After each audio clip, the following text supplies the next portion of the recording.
So I think there comes a time in every woman's pregnancy where she gets to the point where she's like, ugh, that's it, I've had enough, this baby needs to get out now. And I think that's biological. I think we have to get to that point where we feel like we're willing to go through labor and birth. And so in today's video, let's talk about how to encourage baby to engage in the pelvis, which can help to encourage labor to start.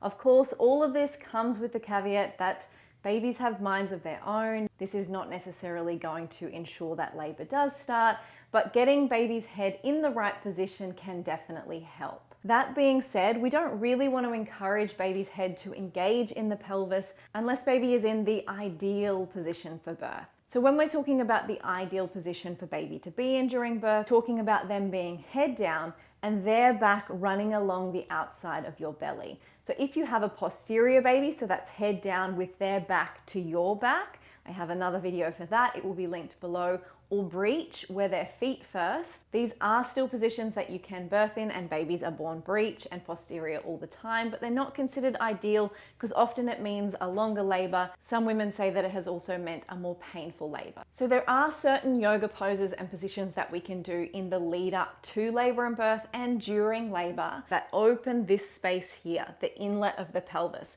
which makes this space bigger and makes it easier for baby's head to move into this space. So in today's video, I'm going to be talking you through a few things that you can do to open the inlet. So maybe you've been feeling some contractions, but labor has been stop-start so far. Maybe you've gone to hospital a couple of times and then come home because your contractions have fizzled out to nothing, or you've been told that labor isn't happening just yet. Then this video is going to be for you. So how do you actually know if baby's head is or isn't engaged yet? So usually during your appointments with your midwife or your doctor in the later stages of pregnancy, from like 38 weeks onwards, they start checking the engagement level of Bub's head. So they'll be pressing down into the pubic bone, into the pelvis, and feeling where Bub's head is sitting. So the easiest way to know whether baby has engaged or not is to simply ask your midwife or doctor. You can usually also tell that baby is still sitting really high and hasn't engaged yet if you're still getting a lot of heartburn and it's still really hard to breathe. Usually once baby drops into the pelvis, we sort of get this, I can finally breathe again, because they've moved into that space and created space for the other organs in the body.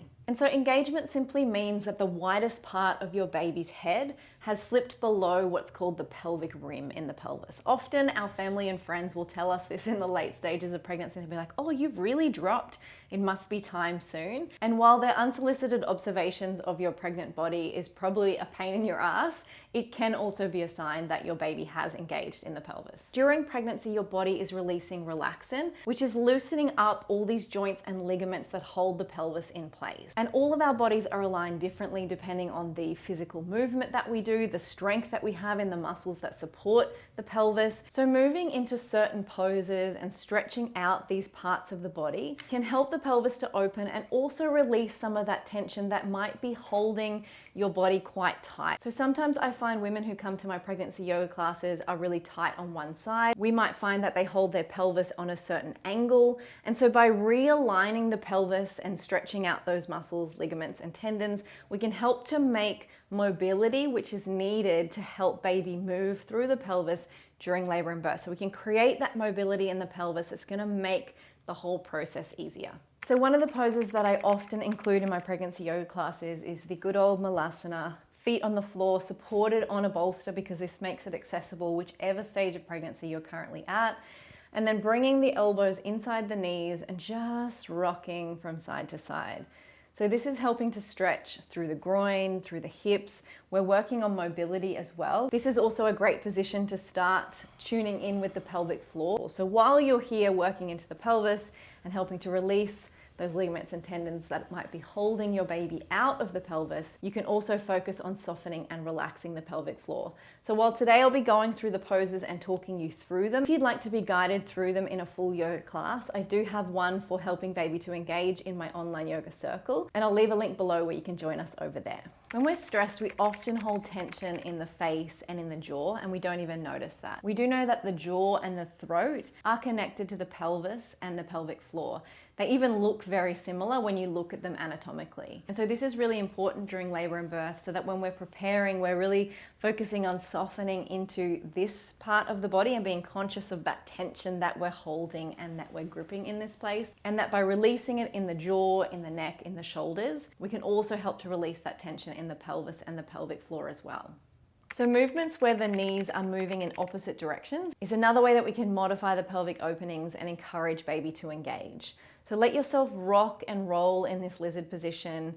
In this pose, you might also notice that certain parts of your pelvis or hips or thighs or groin feel quite tight. Just let yourself rock back and forth there, gently breathing and releasing into any spaces that feel tight, which will help to also open up the pelvis. Using the wall to come into a supported squat can be another helpful position to move in to help baby come into that pelvic opening or to help baby engage. In this position, I want you to stick your bottom as far back as you can, so you're tilting the pelvis, really sticking the bum out, and then rocking from side to side. So if you feel a little bit raunchy doing this pose, you're doing it right.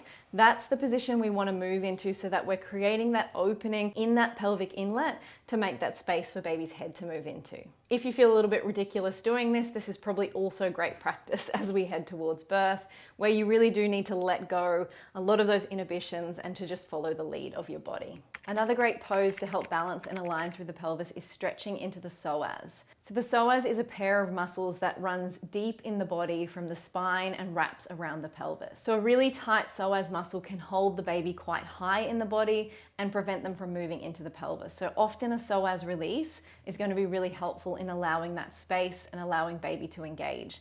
So there are a number of ways that you can do this. So if you're comfortable still lying on the back and it's not giving you too much heartburn to be in this position, you can come into a bridge pose and then slide the bolster underneath the hips and then just straighten one leg out so that you're stretching into that psoas muscle.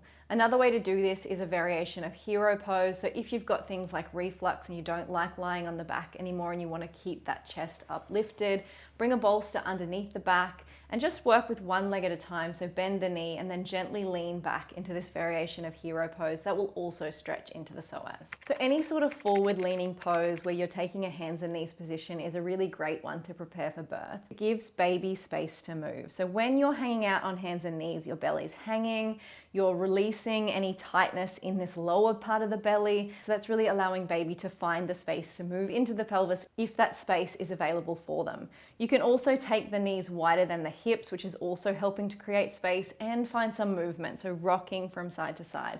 This is also a good position to practice because it's one that you might like to birth in, and getting comfortable hanging out on your hands and knees can be really helpful preparation for birth. So child's pose with the knees nice and wide and using a bolster to relax on is another great one to prepare for birth. Not only because it gives you that rest that you're probably needing at this time while we're really getting impatient for birth to begin, for labor to begin. It's so important at this time to also be resting.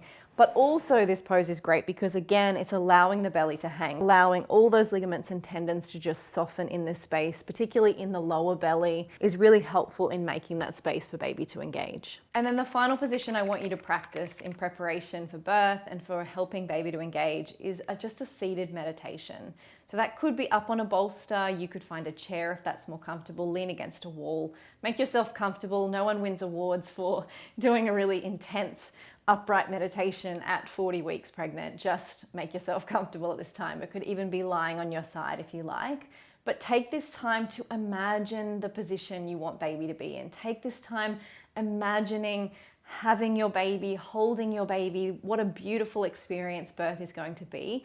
That's going to encourage the oxytocin to flow. And that is that love hormone in the body that we know is responsible for helping labor to progress. So the more you can cultivate those feelings now, hopefully the faster labor is going to be here and the smoother that labor is going to go. A few things that you probably want to avoid if you're trying to help baby to engage in the pelvis. So while I know it's tempting to lie and recline a lot of the time, you do actually want to avoid this position. That's the kind of opposite to everything that we've been doing in these poses today. The reclining position is limiting the space that baby has to move into the right position. So while it can feel like the position that you naturally want to be in, try and find a side lying position with a bolster between your knees. So that will also help to create space. So come on down and lie with a pillow or a bolster between the knees, and spend your time resting at the moment in those positions that put you like this. So either resting on a bolster, you could get a beanbag. I've seen a lot of my ladies in the later stages of pregnancies get a beanbag because then they've got the space for the belly.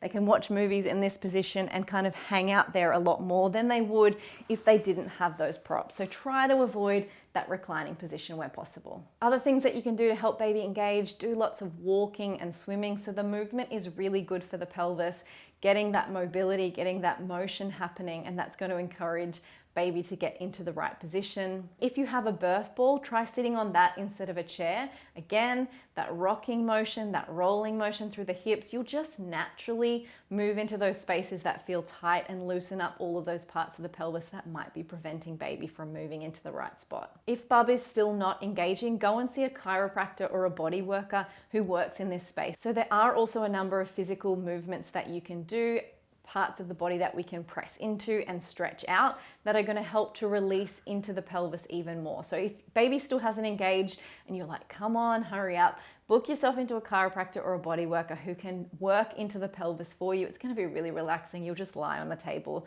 and they'll move you into certain positions and help to release any of those perhaps tight spots that you aren't able to release in your own practice. And then of course, finally, get yourself on your yoga mat as often as possible.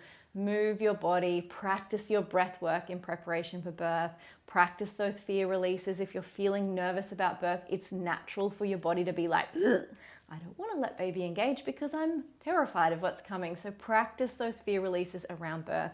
If you'd like support around all of these things, check out my online yoga circle. I've got yoga for birth. I've got a full birth wisdom course where you can learn how to support your body in preparation for birth, but also during birth. And so as you head towards birth, know that all of us who've been there before are sending you all of our strength. You will get through this and you can do this.